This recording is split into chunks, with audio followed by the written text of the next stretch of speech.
Let's raise a glass and offer a toast here on NES Works episode 171. To the Earth! Kapla! I have dealt with captains of industry. I can deal with this weasel. If ever there was such a thing as a contractual obligation game, To the Earth would be it. Why, it doesn't even seem to have been made by a real development studio. No, To the Earth clearly has its origins in some sort of science lab, where a cruel and amoral monster set out to create a game that could utterly and completely demoralize a human child. I have played a lot of 8-bit light gun games at this point, and I can confidently say that none of them have come close to being even slightly as difficult as To the Earth.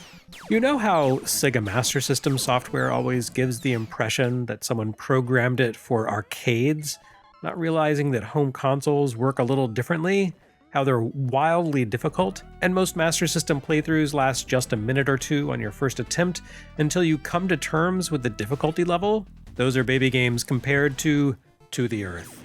My hero is like a sweet kiss from a loving toddler, a wisp of cotton candy blown on a springtime breeze that hints at daisy petals and budding clover beside To the Earth.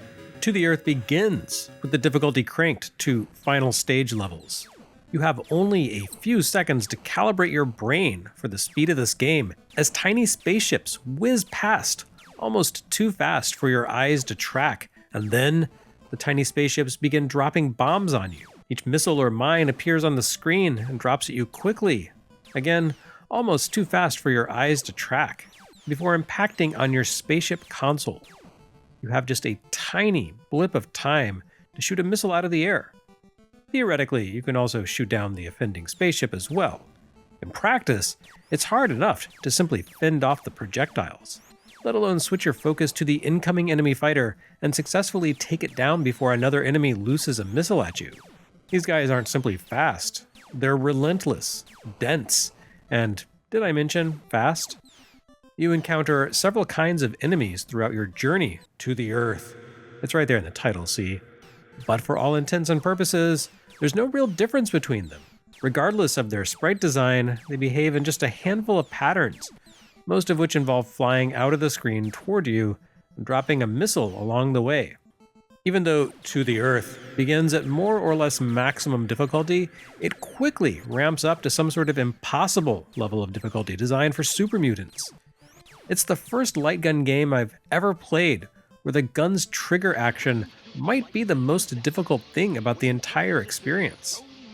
A bit like the way that Operation Wolf was designed in arcades for a light gun that emulated a semi-automatic weapon and quickly became tiring on Zapper thanks to that device's single-action trigger design.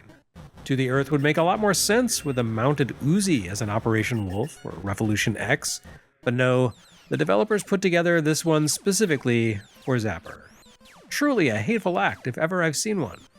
Each of To the Earth's 4 stages is divided into 4 segments: intro phase, yellow alert phase, red alert phase, and boss battle. By the time you get to the yellow alert phase of stage 1, to Uranus, the bombs are flying so fast and furiously that it takes an act of profound skill and unspeakably good aim to survive to the red alert phase. The level is called To Uranus, but they should have used the Futurama naming convention and called it To Urectum, because that's what it does. It wrecks them. I genuinely cannot imagine a world in which someone manages to complete To the Earth by playing through it fairly. The game does let you continue when you die, but it restarts you at the beginning of the current level, not the current sub-phase of that level. So you have to fight your way all the way back without becoming fatigued by the constant trigger action. Is it possible? Sure, anything's possible. But I would love to watch someone actually crush this game in real time at Games Done Quick.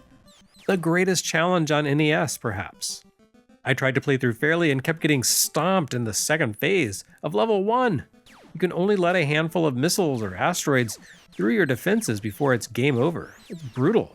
And that's to say nothing of the bosses, which soak up a ton of damage and fly around like the guys in Space Harrier and Gyrus while peppering you with so many bombs and mines that you barely have time to draw a bead on the bosses themselves. Gyrus makes for a pretty good point of comparison, by the way. As in that game, you need to work your way through the solar system, planet by planet, until you arrive at the planet you need to liberate. It's Earth, by the way. Unlike Gyrus, though, To the Earth is crazy hard, like unfathomably difficult. I hate to keep harping on this, but the sheer brutality of the whole thing is almost mind-blowing, very un-Nintendo-like. It was not created by Nintendo, however. The credit for To the Earth belongs to a company called Secvet, which is French for green circle, and that's literally as much as I know about them. The Game Developers Research Institute managed to poke around some copyright repositories and find evidence that Secvet also created a PC 8801 game, but that is about the extent of their existence on the planet based on the evidence at hand. How this computer company fell into Nintendo's orbit, as it were, for a single revoltingly difficult light gun shooter released only for NES is a story that I would love to hear someday. But I genuinely have no idea where I'd even begin to dig up that info, when far better researchers than myself have tried and failed to come up with anything. Anyway, the only reason this episode segment isn't 5 minutes of the same Stage 1 footage over and over again is because I turned on an infinite health cheat code. Look at this nonsense. Enemies attacking all at once, multiple attacking bombing runs by enemies with no breather in between, enemies that chuck mines at you which appear on screen for less than a second and are practically too small to target. What is this? Who is this game for? What the hell, Secvet? And now, a 21 gun salute for a fallen warrior.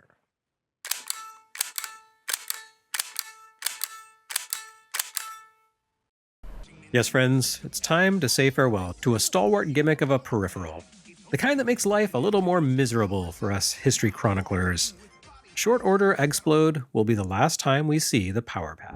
Ah, what times we had together. Originally created by Bandai for its Famicom-based Family Fitness series, the Power Pad impressed Nintendo so much that they threw a spanner into the works that made life a little more miserable for us history chroniclers and collectors too. Nintendo picked up the Power Pad to distribute as a first-party gadget, even going so far to bundle it in with the console. Lucky break for Bandai.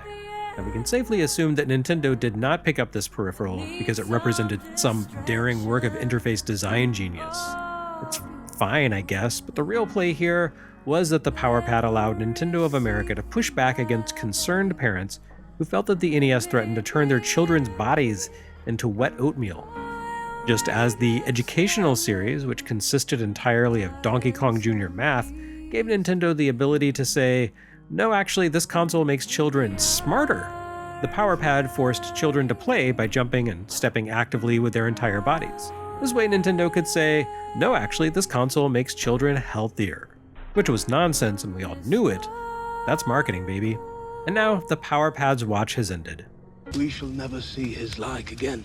After 2 years of diligent service and some pretty annoying games, Nintendo has finally bulked up its library of compatible titles to the point that the company clearly felt good about stepping back and saying, This is good, isn't it? Don't worry though, bad peripherals are like Hydra heads. Lop one off, 2 more grow back. But you know what? It actually is pretty good. In the grand scheme of things, Short Order Eggsplode is, well, it's not the best Power Pad game. That's Dance Aerobics, the secret Dance Dance Revolution game a decade before Dance Dance Revolution. But the second best, for sure. It's not just a literal sports game, and it's not the overly complicated mess that was Street Cop. It's just a simple combination of 2 time-tested physical or location-based games, Simon and Whack-A-Mole, converted into video game form, played by stepping on the B-side of the Power Pad, and graced with some honestly charming visuals. Short Order fills the role of the Simon analog, as in that classic electronic gadget designed by no less than the father of home video games, Ralph Baer. Short Order amounts to a sequence memorization test. Adorable little animals step into the fast food restaurant you run and order burgers. These little guys have incredible appetites, and the burgers in question are massive, towering works. The basic challenge level tasks you with making 10-item burgers, but you can bump that up to 20, 30, even 40 items. Or you can challenge what amounts to an infinite mode by taking on the 99-item challenge. That is a burger to make an In-N-Out employee cry. Now, there are only 4 components you can add to your burger. There's nothing off menu, you just have the patty, cheese, tomato, and lettuce. So every burger amounts to combinations of those 4 elements. Technically, since it's critters ordering, I guess these are all animal style. The critter in question will indicate which components it wants by tapping out a sequence of ingredients in succession, each of which is indicated both visually and with a tone. Each time you correctly recite back a pattern, it repeats, but adds another component at the end. You continue playing back the pattern until you either complete the burger's target size or screw up. This is all very basic, but short order makes it more challenging by requiring players to jump from ingredient to ingredient and requiring input from 2 feet at once. You need to jump and land on 2 target buttons simultaneously. This makes the game pretty challenging once you advance into the sequence. Or maybe I'm just old and out of shape. Hard to say. Anyway, it's all very predictable, implies no new ground, and that's okay. It's a good use of the Power Pad interface. Demanding, but not overly complicated. And the puzzle game like Burger Stacks make me wonder if this isn't what inspired Nintendo to tap developer Tosei to create Yoshi's Cookie for them. Another game about stacking food items in a well. The backup title here, Eggsplode, has even more charm to it, and even more straightforward design. This one's the whack-a-mole, not to be mistaken for guacamole. Here you have a simple arrangement of battery hens beset by a gang of foxes. Rather than simply steal the birds, the foxes have instead decided to detonate the chickens by placing bombs under them. Each nest corresponds to a number on the power pad, and when a bomb appears beneath a bird, you need to destroy but not detonate the bomb by stepping on the corresponding pad button. You do need to be careful though. Stepping on a hen in a neutral state is fine, but if you step on a hen that has laid an egg, you'll shatter the egg and evidently kill the chick inside. Bleak! You only get to kill 2 babies before you are rightfully cast from the hen house and the foxes declare victory. Eggsplode has the cadence of a Game & Watch handheld title, growing more difficult with each passing wave of play, but not in a linear sense. Pulling back on the challenge from time to time is needed. It's pretty good, I like it. Honestly, the charm of these 2 minigames almost makes up for the mess that was Street Cop, not to mention the mess that was To the Earth.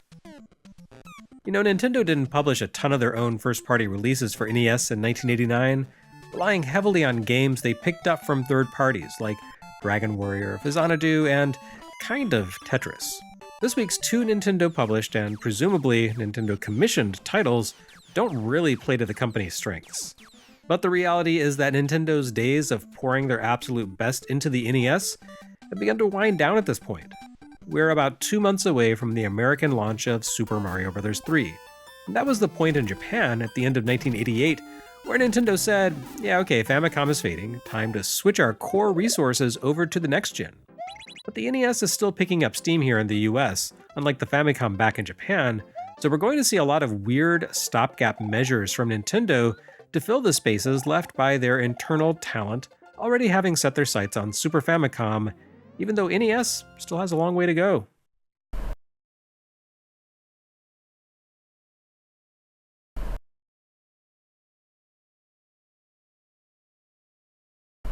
Next time on NES Works, a return to sedentary living.